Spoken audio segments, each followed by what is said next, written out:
Hey everyone! Today I'm going to show you how to bypass factory reset protection on any Android phone. The best part? It's completely free and really easy to do. You know when you reset your phone and it asks for your Google account?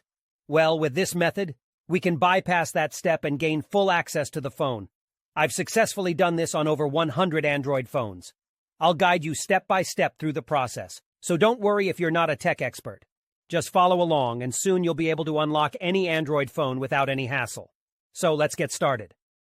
Okay, so the next step is to use this website to remove the factory reset protection lock from your Android phone. To do this, you'll need to provide 3 important details: your phone's exact model, its IMEI number, and a valid email address where you can receive notifications. Now you might be wondering how to find your phone's IMEI number. Well, there are several ways to do this. You can check the back of your phone, the original box it came in, or even your carrier's website. Your account details may also have the IMEI and serial number of your device. If you have a sales receipt or contract, you may find the IMEI and serial number there.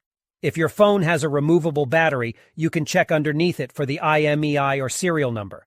However, if your phone doesn't have a removable battery, don't try to remove it or you may damage your device. Once you have your phone's IMEI number, you'll need to fill out a simple form on the website with your phone model, IMEI number, and a valid email address. This is where you'll receive a notification when the factory reset protection has been removed. After you submit the form, your request will be processed, and you'll receive an email notification when the factory reset protection removal process is complete. I'll show you an example of what the email should look like by logging into my personal email account. Here's the email I received, saying that the factory reset protection was removed. Let's open it up together. The message confirms that the factory reset protection has been removed, so all you need to do now is restart your phone.